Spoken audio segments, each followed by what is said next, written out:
नमस्कार। चलिए आज आपको एक बिल्कुल हटकर वीडियो दिखाता हूँ। दोस्तों ये वीडियो आज से लगभग 29 साल पहले का है, यानी कि मार्च 1995, होली के ठीक एक दिन पहले कासिमपुर पावर हाउस अलीगढ़ की कॉलोनी में हम सब कॉलोनी वासियों ने मिलकर बहुत ही प्यार और जोश के साथ इस त्योहार को मनाया था। गीत, संगीत और नृत्य की एक रंगारंग शाम, जिसमें उस समय के एकमात्र दूरदर्शन चैनल के एक यंग आर्टिस्ट श्री श्याम पालीवाल हमारे चीफ गेस्ट थे।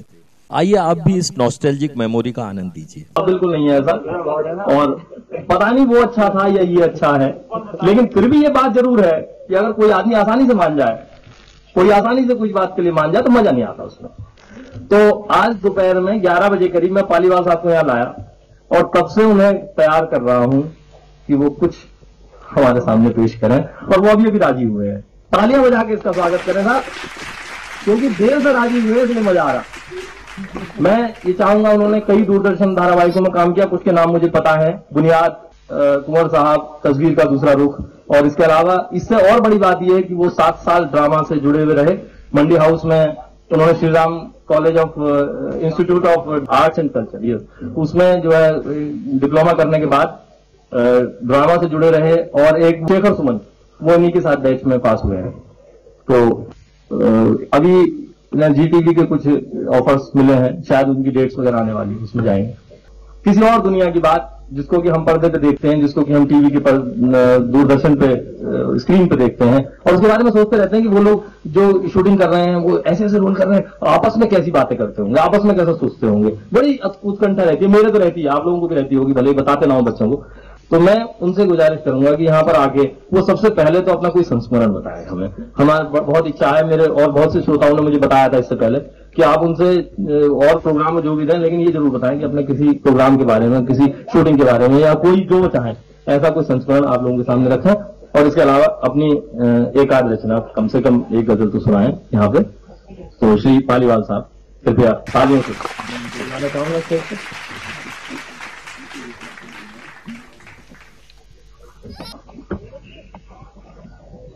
सबसे पहले तो मैं जितने भी हमारे दोस्त यहाँ पे बैठे हुए हैं, हमारे बड़े बुजुर्ग लोग बैठे हुए हैं, और भाभी और छोटे बच्चे बैठे हैं, सबको मैं थैंक्स देना चाहूंगा कि इतनी अच्छी जगह पे मुझे मतलब बुलाया गया, और I am enjoying every bit of it. अभी कारगिरी साहब ने कहा कि मेरी कुछ संस्मरण तो बहुत है, और अगर देखा जाए तो मेरा इतना बहुत लंबा भी ऐसा नहीं रहा। शायद कोई अगर बहुत बड़ा फिल्मी कलाकार यहाँ होता तो वो आपको ज्यादा लुत्फ उठाने वाले संस्मरण बता पाता, लेकिन मेरे पास एक छोटा सा है कि जब मैं आज से करीब 8 साल पहले एक तस्वीर का दूसरा रुख आया करता था दूरदर्शन पे। ये दूरदर्शन धारावाहिक था, ये करीब 12 एपिसोड था। उसमें मेरा एक जो है तेजी हाउस, ये लाजपत नगर में है, एक बहुत बड़ा शोरूम है फर्नीचर का, वो हमारा जो है शूटिंग साइट थी, लोकेशन वहां पे थी। तो सारी जो है वो यूनिट वहां गई, तो वहां पे जो है एक डाइनिंग टेबल उन्होंने बना रखा था, और उसमें जो है मैं अपने, मेरे पापा जो है उसमें बहुत बड़े बिजनेसमैन थे, और मैं उसमें बेटा लक्ष्मीमल बना हुआ था। तो उसमें जो है वो बात हो रही थी, और डाइनिंग टेबल इतना मतलब बहुत ही महंगा जो है वो डाइनिंग टेबल उन्होंने शोरूम में रखा हुआ था, करीब 75,000 रुपए का वो बता रहे थे कि ये बेचते हैं हम लोग। उसके ऊपर एक शीशा लगा हुआ था, और हम लोग अक्रॉस द टेबल बात कर रहे थे, डाइनिंग टेबल पे सेट लगा हुआ था।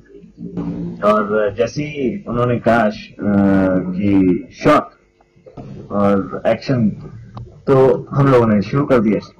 और इतने में क्या हुआ कि हमारे जो दूसरी तरफ हमारे अवनीश अरोड़ा जी, एक काफी मशहूर दूरदर्शन के कलाकार हैं, उन्होंने जो है वो शॉट में गुस्सा दिखाना था मेरे ऊपर, और उन्होंने जैसे ही वो उसके ऊपर हाथ जोर से पटका, वो पूरा का पूरा शीशे का वो नीचे गिर गया। और फाइनली जो है वो शॉट उसके बाद तीसरे दिन बाद हुआ, जब वो शीशा उसी तरह से नकाकाशी वाला जो है वो उसमें लगाया गया। तो मतलब वो इतना ड्रामेटिक मोमेंट था हमारे लिए, स्पेल बाउंड हो गए थे सब लोग कि इतनी जोर से हाथ कैसे मार दिया इन्होंने, इतना वो एनग्रॉस्ड हो गए थे अपनी एक्टिंग में कि ही नेवर न्यू कि कितनी जोर से वो अपना हाथ उसमें पटक रहे हैं। ये तो एक छोटी सी चीज थी, बट उसके अलावा बहुत सारे छोटे मोटे ऐसे किस्से होते रहते हैं। मैं सिर्फ एक ही बात कहना चाहूंगा कि जिस एक्टिंग कोर्स में मैं था उसमें हमारे शेखर सुमन साहब मेरे मतलब मैं कह सकता हूं कि बड़े भाई साहब की तरह हैं। उन्होंने काफी मतलब प्रेरणा दी और वो 2-3 लेक्चर दिए। वो मेरे बैचमेट नहीं थे, मैं थोड़ा सा ठीक करना चाहूंगा, वो मेरे से काफी सीनियर थे। He was about 6 years seniors to me, और 6 साल पहले उस एक्टिंग कोर्स से निकले थे। तो उन्होंने जो है वो काफी कुछ हमें प्रेरणा दी इसके बारे में।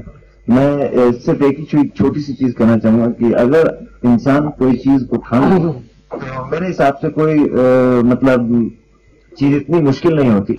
मेरी एज अभी सिर्फ 29 years की है। शायद मैं उससे भी छोटा लोग हूँ, आप लोग कुछ कॉम्प्लीमेंट्स दें मुझे कि बहुत छोटा लगता हूँ, लेकिन मेरे को इतनी छोटी चीज दें सिर्फ इसलिए मिली क्योंकि मैं हेल बेंट हो गया था कि मुझे अगर ये करना है तो करना ही, और एक कमिटमेंट जो पैदा हुआ। जैसे फॉर एग्जांपल आपने जौहरी साहब शायद गाने में इतनी अच्छी वो हासिल इसलिए करी होगी क्योंकि आपने कंप्लीटली कमिट कर दिया होगा कि मैंने अपने आप को इसमें जमाना है, या मैंने ये तारीफ उगलवानी है उतने दिल से लोगों के। तो इस तरह के कलाकारों को देखते हुए मैं तो सिर्फ एक ही चीज कहूंगा कि शायद उनका एक्सपोजर और बाहर ज्यादा चाहिए। उनके लिए भी कमी नहीं है, सिर्फ एक्सपोजर ऐसी जगह चाहिए जहां पे उनके लिए रास्ते बने हुए हैं। आज बहुत सारी जगह पे बहुत सारी एक्टिविटीज चल रही हैं, नए सीरियल बन रहे हैं और इतने सारे सीरियल बन रहे हैं कि कलाकार और अच्छे कलाकार मिल नहीं रहे उनको, मैं आपको सच बताना चाहूंगा। और वहां पे अगर एक्सपोजर उनको सही जगह पे मिले तो बिल्कुल कोई डर नहीं है, everybody can become good TV star. Kargiri ji साहब ने मेरे को एक आइटम पेश करने को कहा। मैं थोड़ा बहुत संगीत भी गाता हूँ, मैं मतलब बहुत ज्यादा प्रोफेशनल सिंगर नहीं हूँ, सिर्फ शौक के लिए गाता हूँ। मैं सिर्फ एक आपको गाना सुनाना चाहूंगा पहले, क्योंकि आपने काफी फास्ट जो है सॉन्ग्स दिए हैं तो मैं उतना ज्यादा फास्ट तो नहीं बता पा रहा हूँ। मैं याद कर रहा हूँ कि कुछ साल पहले मैंने वो गाया था, मैं यहाँ पे फिर दूसरी बारी गाता हूँ उसका साथ लेते हैं। एक वो ढोलक चल जाए उसको, यारों के नाम आई छलका की जाम आई दीवानों, यारों की शाम आई, यारों के नाम आई छलका की जाम आई दीवानों, प्यास दिलों की ये बेकरारी क्या रंग लाई दीवानों, यारों की शाम आई, यारों के नाम आई छलका की जाम आई दीवानों, ला ला ला ला ला ला ला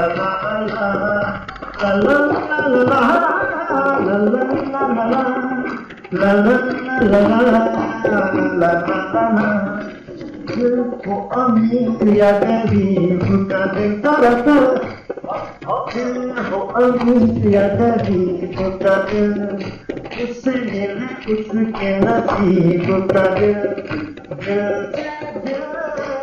मैंने कहा तुम क्या जानो, यारों की शाम आई, यारों के नाम आई छलका की जाम आई दीवानों, प्यासे दिलों की ये बेकरारी क्या रंग लाई दीवानों, यारों की शाम आई, यारों के नाम आई छलका की जाम आई दीवानों।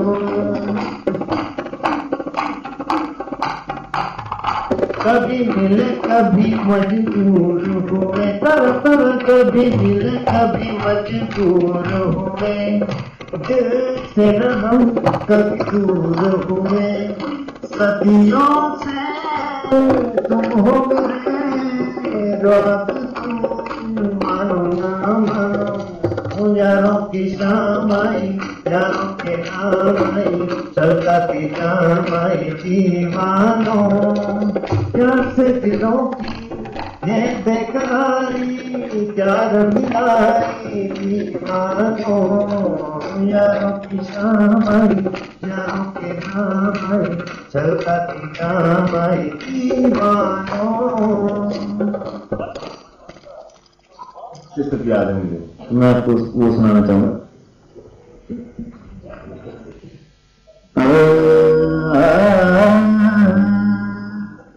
आ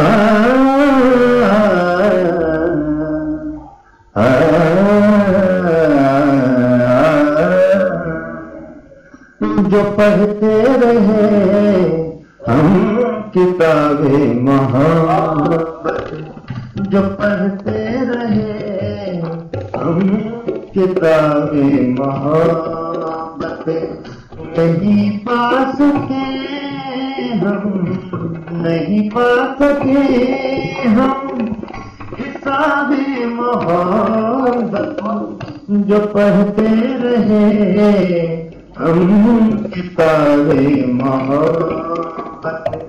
मेरी बात मानो जरा तुम भी लो,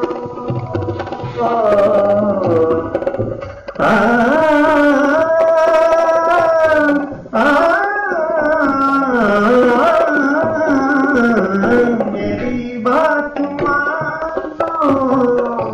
जरा तुम भी पी लो, मेरी बात मानो जरा तुम भी पी लो। है अमृत का पानी शराबे मोहब्बत, जो पढ़ते रहे हम किताबें मोहब्बत, जो पढ़ते रहे। तो दोस्तों इस वीडियो में आपने देखा कि 30 साल पहले हम लोग अपने त्योहारों को कितने जोश उमंग और खुशी के साथ मनाते थे। शायद आज जैसी चमक दमक नहीं थी, लेकिन मोहब्बत थी, प्यार था और अपनापन था। अगर आपको ये वीडियो पसंद आया हो तो इसको लाइक करिए, सब्सक्राइब करिए। मेरे को पता लगना चाहिए कि आपको अच्छा लगा। इन्हीं शब्दों के साथ आपसे आज फिर विदा लेते हैं। एक नए वीडियो में बहुत जल्द आपसे फिर मुलाकात होगी। तब तक के लिए नमस्कार, शब्बा खैर, जय हिंद।